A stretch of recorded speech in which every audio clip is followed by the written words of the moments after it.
ಪ್ರಾಚೀನ ಗಣಿತ ಅಂತಂದ್ರೆ ಇದು ಹಲವಾರು ಒಂದು ವಿಚಾರಧಾರೆಗಳನ್ನ ಕೂಡಿತ್ತು. ಈ ನಾವು ಮಂಗನಿಂದ ಮಾನವ ಎಂಬ ಶಬ್ದವನ್ನ ಕೇಳಿಯೇ ಇರಬಹುದು. ಮಂಗನಿಂದ ಮಾನವ ಮಂಗವಲ್ಲಿರುವಾಗಲೂ ಸಹ ಈ ಗಣಿತವನ್ನು ಬಳಸ್ತಾ ಇದ್ದ. ಏನಂತಂದ್ರೆ ಮಾನವನು ಮಂಗವಲ್ಲಿರುವಾಗ ತನ್ನ ಸನ್ನೆಯ ಮುಖಾಂತರ ಮತ್ತು ಕೈಬೆರಳುಗಳ ಮುಖಾಂತರ ಆ ಒಂದು ಸನ್ನೆಯನ್ನು ಮಾಡಿ ಗಣಿತವನ್ನು ಹೇಳ್ತಿದ್ದ. ಮಾನವ ಹುಟ್ಟುವ ಮೊದಲೇ ಗಣಿತ ಹುಟ್ಟಿತ್ತು.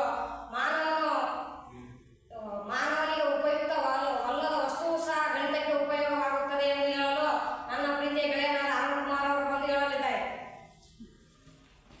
ಎಲ್ಲರಿಗೂ ಮತ್ತೊಮ್ಮೆ ನನ್ನ ಕಡೆಯಿಂದ ಮುಂಜಾನೆಯ ಶುಭಾಶಯಗಳು. ನಾನಿಂದು ಕಚ್ಚಾ ವಸ್ತುಗಳಿಂದ ಗಣಿತವನ್ನು ನೋಡಬಹುದು ಅಂತ ಹೇಳ್ತೀನಿ. ಮಾನವನಿಗೆ ಉಪಯೋಗವಲ್ಲದ ವಸ್ತುಗಳು ಗಣಿತಕ್ಕೆ ಉಪಯೋಗವಾಗುತ್ತವೆ. ಗಣಿತಕ್ಕೆ ಉಪಯೋಗವಾಗುವ ವಸ್ತುಗಳು ಮರಳಿ ಮಾನವನಿಗೆ ಉಪಯೋಗವಾಗುತ್ತವೆ. ಇದರಲ್ಲಿ ಉದಾಹರಣೆಗೆ ಕಲ್ಲು, ಮಣ್ಣು, ಕಡ್ಡಿ ಇತ್ಯಾದಿ ಆಗಿರುವುದು. ಇದರಲ್ಲಿ ನಾನು ಹಾಳೆಯಿಂದ ನಾವು ಗಣಿತದ ಹಲವಾರು ಆಕೃತಿಗಳನ್ನು ರಚಿಸಬಹುದು. ಉದಾಹರಣೆಗೆ ಚೌಕ, ಆಯತ, ವೃತ್ತ ಇತ್ಯಾದಿ ಮತ್ತು ಘನಾಕೃತಿಗಳನ್ನು ಸಹ ರಚಿಸಬಹುದು. ಈ ಗಣಿತದ ಹಲವಾರು ಆಕೃತಿಗಳಿಂದ ನಾವು ರಚಿಸಬಹುದು ಅಂತ ಹೇಳ್ತೀನಿ. ನಾನಿಂದ ಹಾಳೆಯಿಂದ ಮಾಡಿರ್ತಕ್ಕಂಥ ಟ್ಯಾಂಗ್ರಾಮ್, ಆ ಟ್ಯಾಂಗ್ರಾಮ್ನ ಬಗ್ಗೆ ಹೇಳ್ಬೇಕಂದ್ರೆ ಆ ಟ್ಯಾಂಗ್ರಾಮ್ 7 ಆಕೃತಿಗಳಿಂದ ಮಾಡಿರ್ತಕ್ಕಂಥದ್ದು.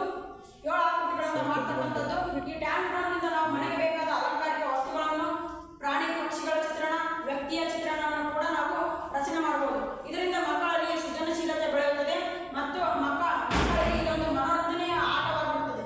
ಇದರಿಂದ ನಾನು ಹಲವಾರು ಆಕೃತಿಗಳನ್ನು ರಚಿಸಿದ್ದೇನೆ. ಇದರಲ್ಲಿ ಡಕ್ ಆಗಿರ್ಬೋದು, ಶಿಪ್ ಆಗಿರ್ಬೋದು ಮತ್ತು ಮನೆ ಕ್ಯಾಟ್ ಆಗಿರ್ಬೋದು ಇತ್ಯಾದಿ ಮತ್ತು ಮುಂತಾದ ಚಿತ್ರಣಗಳನ್ನು, ಆಕಾರಗಳನ್ನು ನಾವು ರಚಿಸಬಹುದು ಅಂತ ಹೇಳ್ತೀನಿ.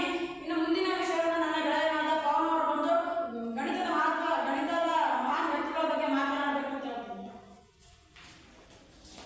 ಎಲ್ಲರಿಗೂ ಮುಂಜಾನೆಯ ಶುಭಾಶಯಗಳು. ನಾನಿಂದು ಇಬ್ಬರು ಗಣಿತಜ್ಞರ ಬಗ್ಗೆ ಒಂದೆರಡು ಮಾತನಾಡಲು ಬಯಸುತ್ತೇನೆ.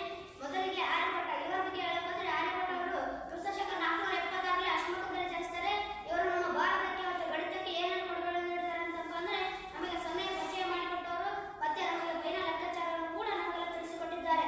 ಇನ್ನೋರ್ವ ಗಣಿತಜ್ಞರ ಬಗ್ಗೆ ಮಾತಾಡಬೇಕಂದ್ರೆ ಅವರೇ ಪೈಥಾಗೋರಸ್ ಅವರು ಕ್ರಿಸ್ತಪೂರ್ವ 570ರಲ್ಲಿ ಜನಿಸ್ತಾರೆ.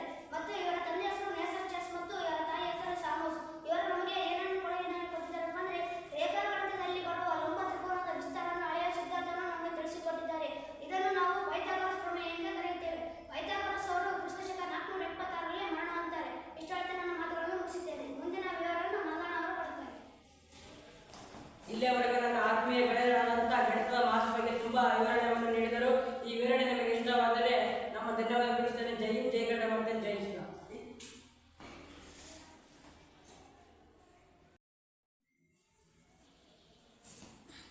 ಇಲ್ಲಿಯವರೆಗೆ ನನ್ನ ಆತ್ಮೀಯ ಗೆಳೆಯರಾದಂಥ ಎಲ್ಲ ಗೆಳೆಯರು ತಮ್ಮ ಅನಿಸಿಕೆಗಳನ್ನು ಹೇಳಿದರು. ಅವರು ಹೇಳಿರುವಂಥ ಅನಿಸಿಕೆಗಳೇನಪ್ಪ ಅಂದರೆ ಎಲ್ಲ ನಮ್ಮ ಗಣಿತ ವಿಷಯವು ನಮಗೆ ಅವಿಭಾಜ್ಯ ಅಂಗ. ಒಂದು ಜೀವನ ಅಂದರೆ ಒಬ್ಬ ಗಣಿತ ವಿಷಯ ಬೇಕೇ ಬೇಕು. ಈ ಗಣಿತ ಅನ್ನುವುದು ಒಂದು ವಿಷಯವಲ್ಲದೆ ಒಂದು ಜೀವನದ ಅವಿಭಾಜ್ಯ ಅಂಗವಾಗಿ ಅಳವಡಿಸಿಕೊಳ್ಬೇಕು. ಇವತ್ತು ಯಾವುದೋ ಒಂದು ವಿದ್ಯಾರ್ಥಿಯು ಕೂಡ ಗಣಿತವಂತೆ ತುಂಬ ಭಯಪಡ್ತಾರೆ.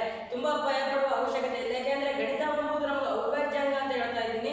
ಈ ಅವಿಭಾಜ್ಯ ಹೆಂಗಪ್ಪ ಅಂದರೆ ಗಣಿತ ಒಂದು ವಿಷಯವಲ್ಲದೆ ನಾವು ಹಲವಾರು ರೀತಿಯ ಚಟುವಟಿಕೆ ತಗೋಬೇಕು. ಇವತ್ತು ಗಣಿತ ಅಂದ ತಕ್ಷಣ ಗಣಿತದ ಬಗ್ಗೆ ಎಲ್ಲ